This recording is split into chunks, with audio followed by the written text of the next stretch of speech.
See, funny thing about love is you never really know when it's coming, but you better believe you'll know when it's there. True story. Yeah.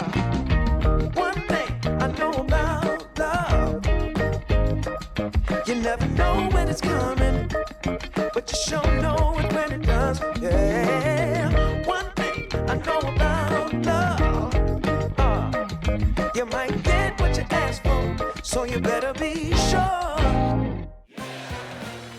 Travis, what you got on here? I see you all interested. Well, it look like they got that Family Feud on there.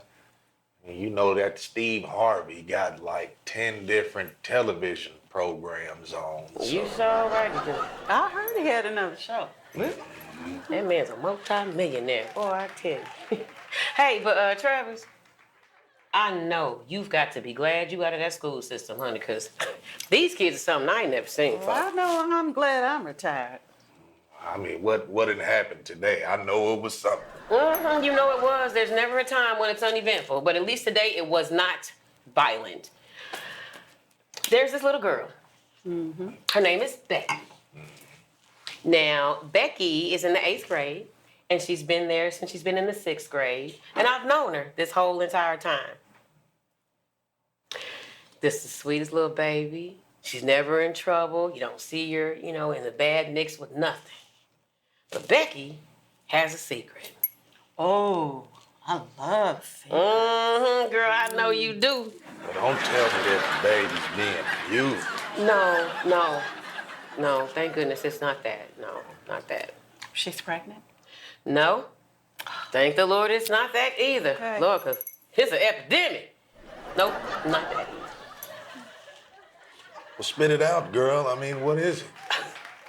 Okay, well, Becky is black.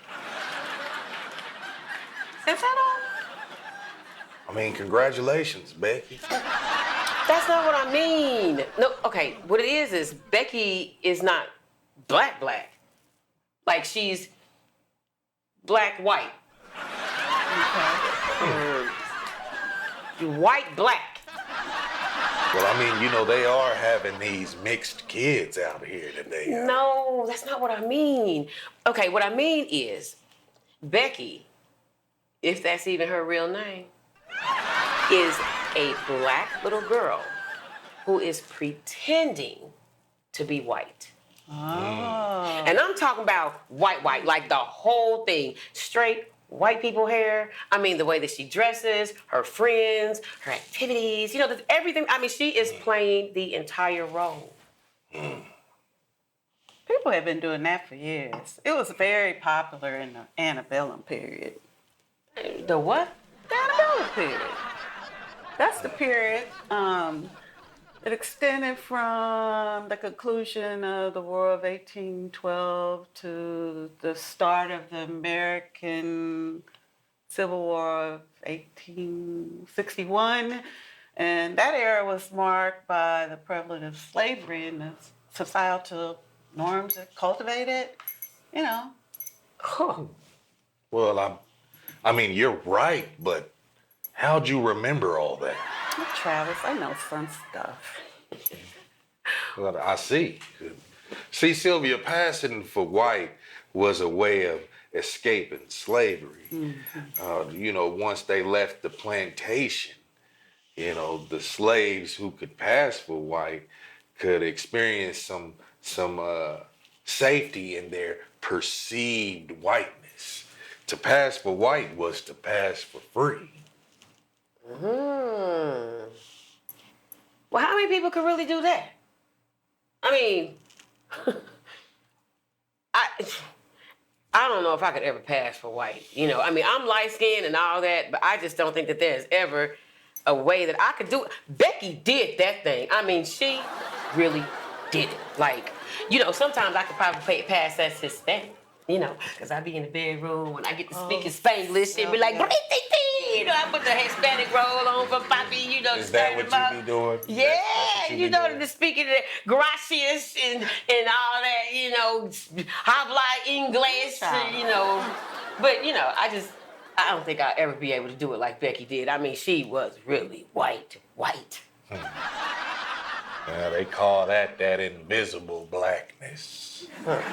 See, she would have been one of the ones that passed for white and never looked back.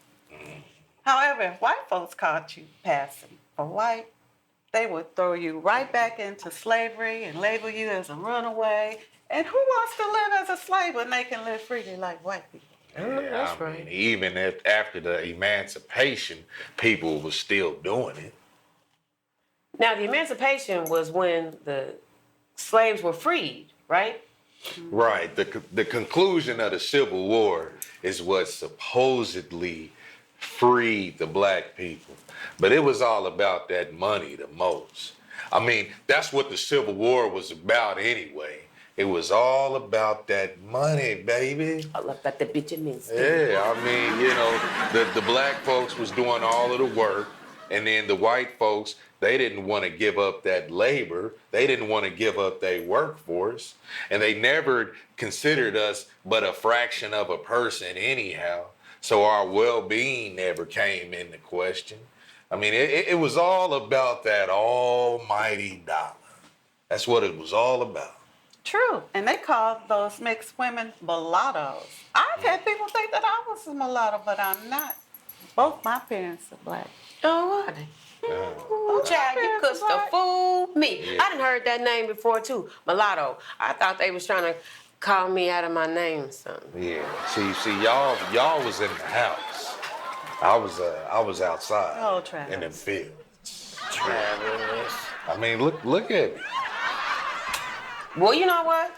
I might have to try that. I'm gonna go and straighten up my hair, and I'm gonna go past this white two-shoe because I need my credit score raised up. Shoot. It doesn't work like that. Okay. Well, I mean, I know. All right. So, well then, you know, I'm gonna need some of that slave master money though, cause you know, they told me that my great grandpappy was white. Yeah, I can see that. But that's that one drop rule. They already covered that with the one drop rule. One drop? Like what? Drop it like it's hot. Drop the piggy like it's hot. Please don't do that. That's not what that means. What? Yeah, no, I'm Sylvia. gonna need you to pick that up and put it right back down. Yeah, go have a seat. Go on ahead and have a seat. There you go. Fine. Child. Well, what they dropping is I can't drop it like it's hot. Well, the one drop rule was the legal principle of the racial classification. It was prominent in the early 20th century in the United States. So, what did that represent, though? Well, it asserted that any person with even one ancestor of black ancestry was considered black. It's an example of hyperdescent. The automatic assignment of children of a mixed union between different social, economic, ethnic groups to the group with the lower status, regardless of the ancestry proportion of the group. She owns something today. Yeah, she did. Okay. Well, okay. So then, okay, that means then if a black person and a white person have a baby, then the baby is automatically black? Black. That's right. That's exactly what that means. Okay. Well, what about an Italian and black? Still black. Black. Chinese and black? Black. Black. Nigerian and Native American? Still black. Yeah, still black. All right, got one. I know. Jewish and black. And a funny thing about the Jews is that they in the same boat as us. They still black. Well, what do you mean by that? Same boat. I mean that any white or white-skinned person that mixed with a Jew is considered a Jew. The same principles apply to them too.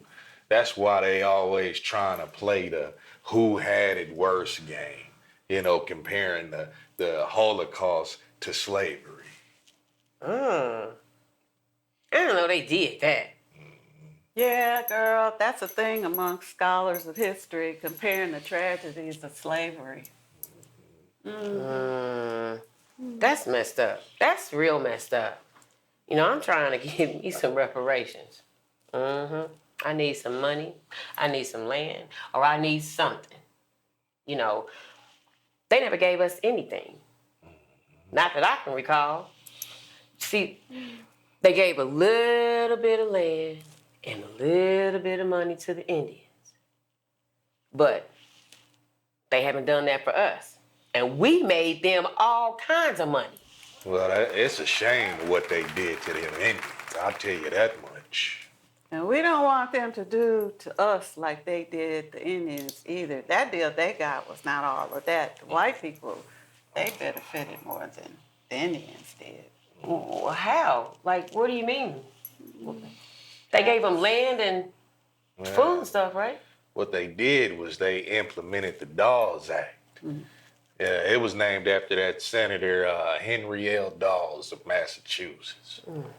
That is what converted the Native American system of communal land ownership, into private property, land ownership. Yeah, that's right. Then we know today. Yeah, see, before they could convert the land into private property, the government had to decide which Native Americans was eligible for the property allotments. For this to happen, the government had to make up a criteria to determine what makes a person a Native American and therefore eligible. The government also had to make a list of who was Native American, and that list became the Dawes Roll. Yeah, they say that it was to protect the property of the Native Americans as well as to force their absorption into a mainstream American society, but we all know better than that. They really wanted to open the remainder of the Native American tribal land to the white settlers, so, for a tight profit. Right, yeah, that's when they produced the idea of the blood quantum laws. Now, the blood quantum laws had to determine who was and who wasn't a Native American. Well, that don't seem like a terrible idea. Problem with the blood quantum law is that it recognized that Native Americans who were not considered either full blood or half blood by the test and became detribalized. They were stripped of their Native American heritage and displaced. Yeah, I mean, it was just a bunch of opportunists, really. A bunch of white folks that wanted access to the land and access to the food rations, and they just took advantage of the Dawes Act, really. They was people that was more than happy to exploit the Dawes Commission and the government agencies on the whole. They would pay corrupt agents $5 to register on the Dawes rolls. Yep. Hey, to have access to the land and the land allotments. That's where you get that term $5 Indian from. Yep, for $5 you could get registered as an Indian and be entitled to the land and all the benefits that came with the designation. $5. $5 Indian. $5 Indian. Boy, I learn something every day hanging with you, Travis. Yeah, you do. Ooh, you're so smart. Take it while you can, honey. Yeah, I am. The older on. you get, the more you forget you too. Just joking. You know what? I tell you what, though. You are doing a fine job of remembering the day. Oh, Travis. It comes and goes. Girl, it must be just like that doggone waitress of ours. If she done sure came and dropped these drinks and they came back and said, "Now I'm hungry." But they good though. They are. Cheers. Cheers. Yeah.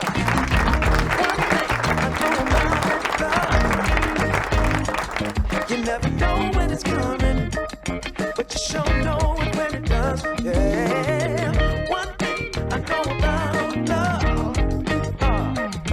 You might